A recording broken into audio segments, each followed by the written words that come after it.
survivors who are behind me. Many of them are here today, their faces made public for the first time. For the longest time, you can imagine, they kept their stories quiet for fear that their aggressors might reemerge and carry out reprisals against them. But they have decided on their own, and I would add with incredible courage, to speak out today so that they can ensure that no one has to live through the relentless hell they have faced for so many years. Some of them have lost loved ones to murder. Others have been terrorized by imprisonment in a small home with a monster for years on end. All of them live with the fear that their aggressor may once again strike them in the future. They want this to end. I want to thank Karine Blow, who is here today on behalf of the Association of Women and Children, Victims of Sexual, Domestic, and/or Family Violence. In December, she left her partner after her daughter revealed she had been assaulted by this individual. Since then, she's been actively advocating for victims and fighting back. But most of all, thank you to them for coming here today and fighting for everyone else. And thank you to Senator Boisvenu. Pierre-Hugues Boisvenu has been fighting for victims ever since he lost a loved one to crime.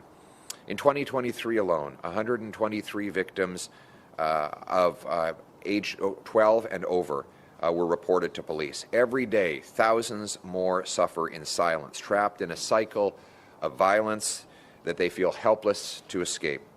Studies show that economic stress and financial strain worsen these types of family violence cases.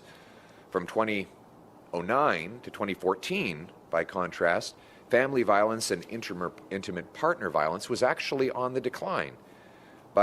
And in fact, in 2014, it marked the lowest year of family violence ever recorded.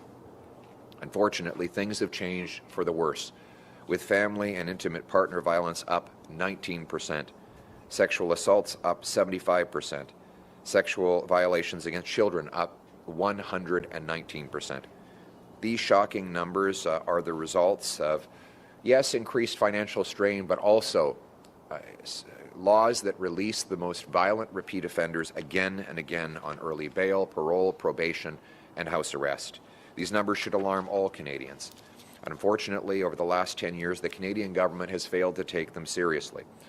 There is a time when bail laws focused on justice and public safety, when our laws kept the most dangerous behind bars. Now, easy bail and catch-and-release policies tip the scales in favor of the criminals and against the victims. The result is that violent offenders are back on the streets to terrorize their victims again and again and again. And every few days, we learn the stories of yet another devastating attack on innocent people. I'm here today to tell you that change is on the way. The new Conservative government will reverse the catch-and-release laws of the Liberal government.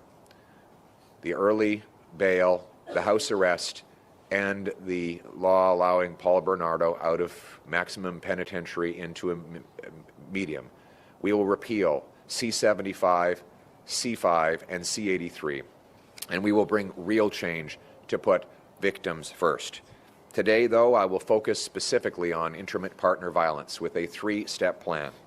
1, we'll create a new criminal offense for assault of an intimate partner. This will deliver tougher sentences for those who do domestic violence. 2, there will be jail and not bail as a default for people who are accused of domestic violence, so that they cannot be released on the street and re-offend against their victims. Those that in rare cases do get bail will have to wear an ankle bracelet for monitoring. Any breach of conditions would result in immediate imprisonment. 3, we will end the senseless practice of downgrading murder of an intimate partner to manslaughter simply because the murderer claims that it was a crime of passion. A Conservative government will make sure that anyone who murders their intimate partner, their child, or their partner's child will have a first-degree conviction. We'll reintroduce the law of Senator Boisvenu Bill S-265, which will increase protections for victims of crime. My Conservative government will ensure that criminals stay behind bars and victims stay safe. We will lock up violent abusers longer to keep them away from children and women, and we will bring home the safe communities that Canadians deserve.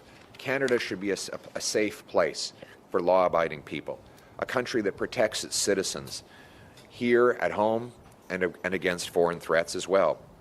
Over the last 3 terms and 10 years of the Liberal government, Canada's gotten more dangerous, and people are afraid. Violent crime has skyrocketed by 50% nationally, and communities across Quebec feel it just as well. We need a new Conservative government that will stop crime, restore safe streets, and put Canada first for a change.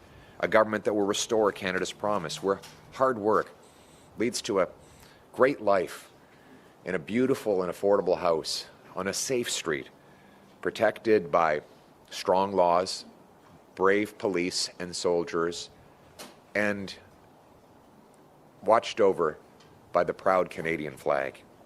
That's what it means to put the rights of victims first, to put Canada first, to put our future first for a change.